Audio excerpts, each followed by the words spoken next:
The Algorithm of War. A Stuttgart Shadow Series, Dark Angels, Sidequel. Welcome to the OPSEC Minute, Extended. Each Monday, we use this space and posted YouTube videos to share both a little OPSEC, or Operations Security wisdom, along with an occasional Marvel team-up bridge that ties into other regulatory security disciplines and policies. Feel free to like, share with family or friends, or subscribe and check out the video of this and other OPSEC Minute extended stories on our YouTube at Secure Narratives channel. Simply click the link and let these stories spark your imagination as they play in the background.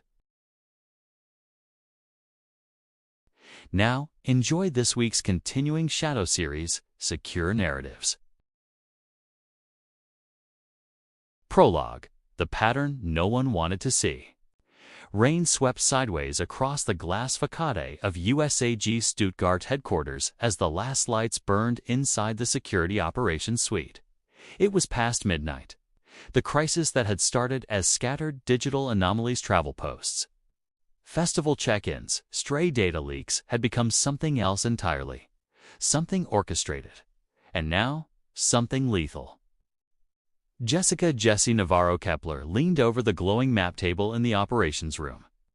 At 34, she carried the calm composure of someone who had spent 12 years moving between cybersecurity operations and intelligence support assignments across Europe. Her dark hair was tied back. Coffee had long since gone cold beside her keyboard. The map pulsed with data nodes. Barcelona, Florence, Budapest, Cologne, Stuttgart. Each node tied to one thing: publicly available information.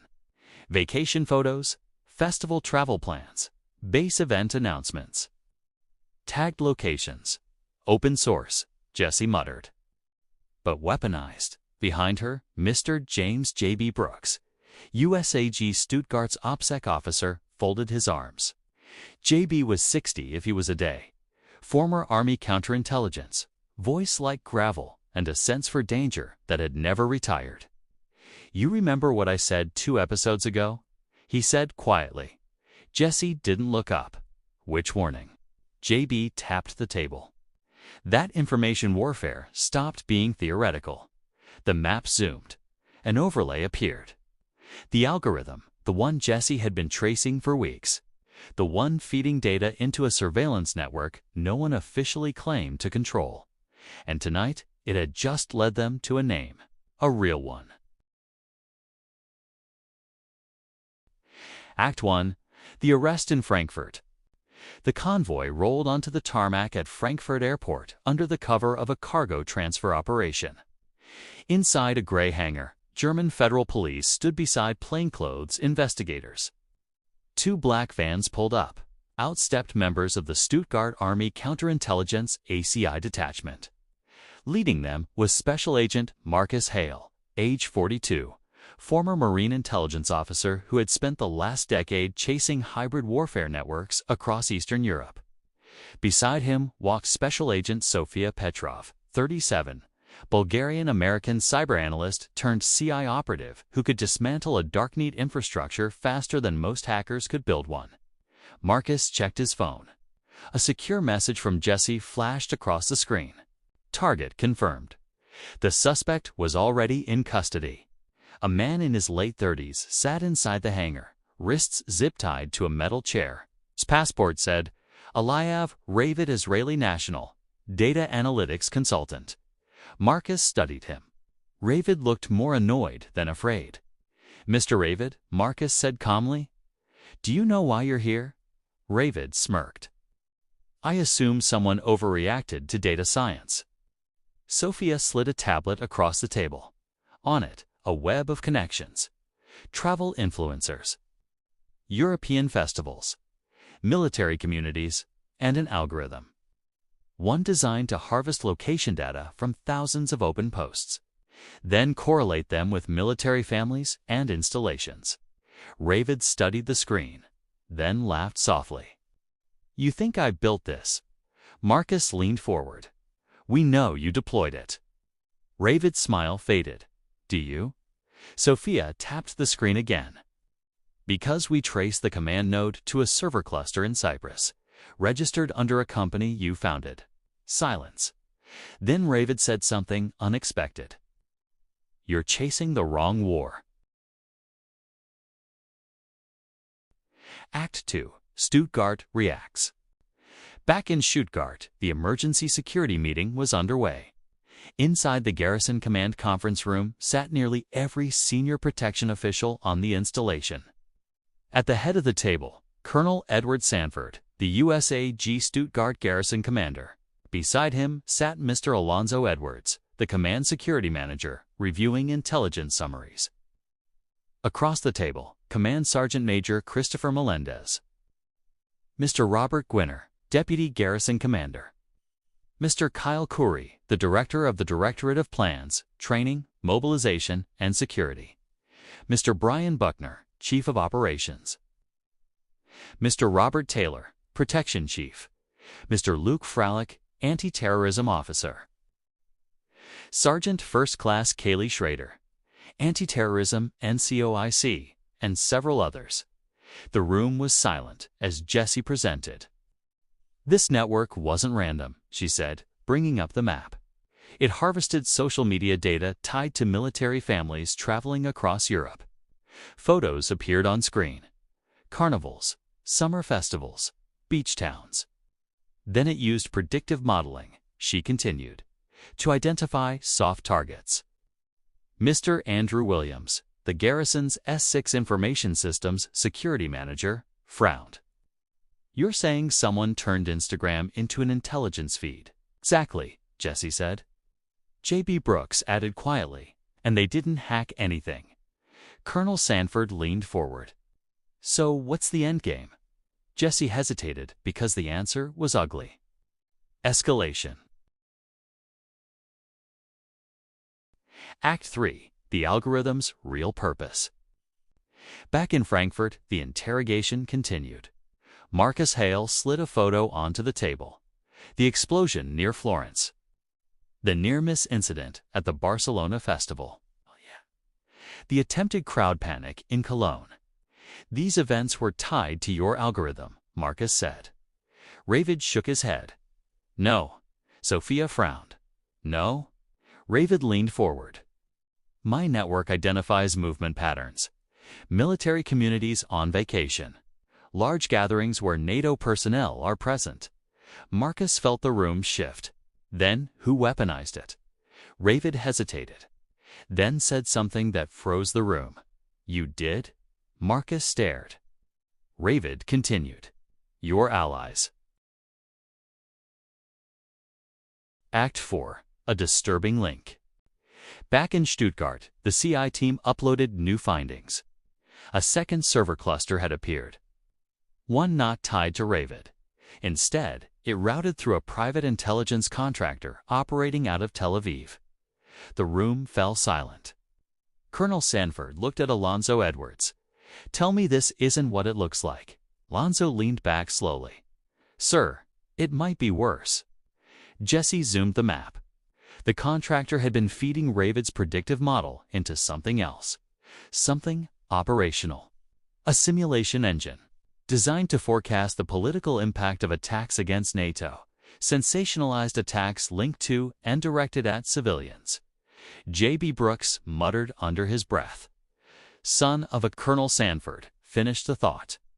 They wanted NATO pulled into a regional fight. Act 5. The Strategic Trap. Marcus Hale's phone rang in Frankfurt. He stepped outside the interrogation room. Jesse's voice came through encrypted comms.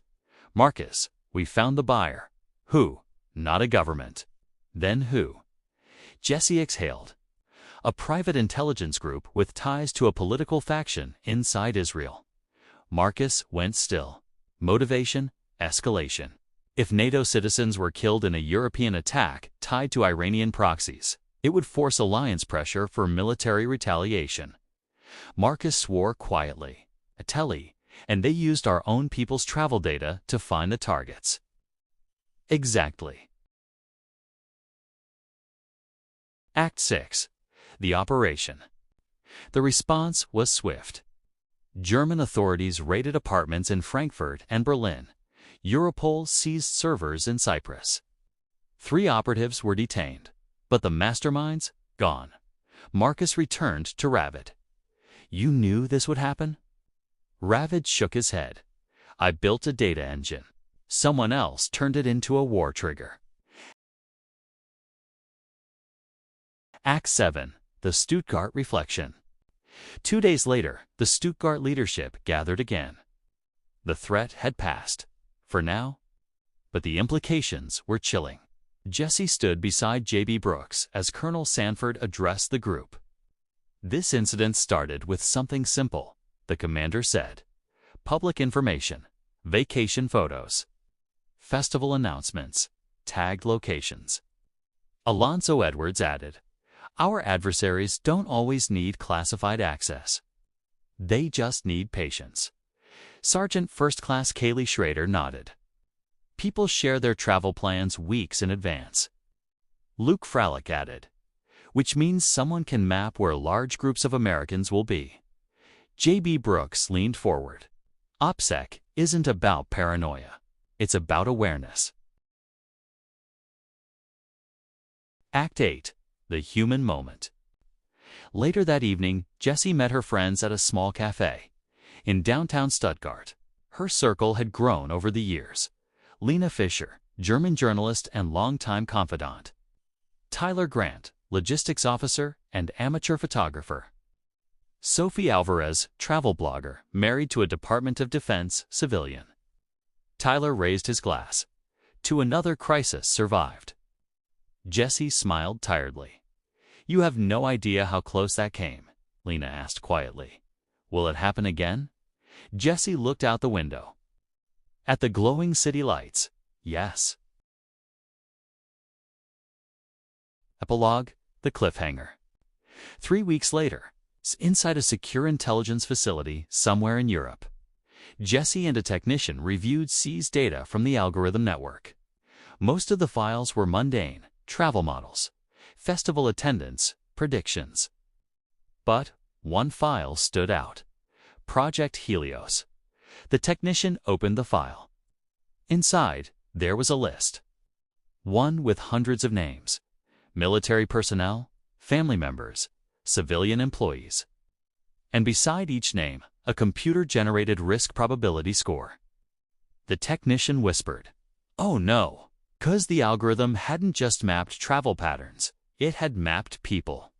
And somewhere out there, someone still had the rest of the system. Final message to the Stuttgart community. As J.B. Brooks would later say during the next OPSEC Minute briefing, summer travel across Europe is one of life's great joys. Festivals, concerts, beaches, family trips. But adversaries increasingly use public information to build intelligence pictures. Simple precautions matter. Avoid posting travel plans before or during trips. Disable automatic location tagging. Be mindful when sharing base events or group gatherings. Report suspicious contact or unusual online interactions. Delay posting vacation photos until after returning home. Because sometimes, the most dangerous intelligence leak is the one we volunteer ourselves. Postscript, the hidden layer, the Dark Angels. After the arrests in Frankfurt and the seizure of the servers, Jesse assumed the investigation was winding down. But late that night, while reviewing the seized Project Helios dataset, she noticed something strange. Some names on the targeting list had already been flagged weeks earlier. Flagged by someone outside the official investigation. Someone who had quietly inserted countersignals into the data stream, false travel markers, decoy profiles, misleading patterns. Someone had poisoned the algorithm.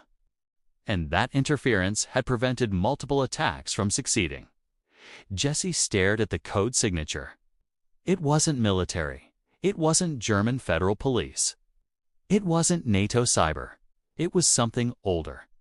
A private defensive network J.B. Brooks had once hinted at, but never confirmed. A network he called, half-jokingly, the Dark Angels. Addendum: The truth behind the myth. Later that night, Jesse confronts JB. Jesse, you knew about them, didn't you? JB didn't look up from his coffee. Knew about who? Jesse slid the tablet across the desk. The code signature glowed on the screen. JB exhaled slowly. Took you long enough. Jesse blinked. So they're real. JB nodded once. They've been real for a long time. Who are they? JB's answer was quiet. That's a hard one to answer. Let's just say there were once people who saw the future of warfare coming before the rest of us did. Analysts, operators, hackers, old counterintelligence, ghosts. These angels don't work for one country. They work for the idea that some fights should never reach civilians. He tapped the screen, and over the past number of weeks, they saved a lot of lives. To be continued, Episode 42. Thank you for sticking around as we continue testing the boundaries of an extended storyboard. Think of it as security training with a plot twist and a fresh way to both educate our team and connect with our military community. Subscribe to our YouTube at Secure Narratives channel. Hit us with a like and watch for our new updates. Also, if you have other suggestions or ideas, or are interested in a personalized name drop, or your work center's inclusion to our tales, don't hold back. Send a quick note or use the interactive customer evaluation system to share your thoughts. We're all ears and ready to make things even better. So, until next Monday's OPSEC Minute Extended, keep those comments coming. For the rest of the story, click the following link. Dive in and have fun. Until next Monday, stay aware, stay connected, stay engaged.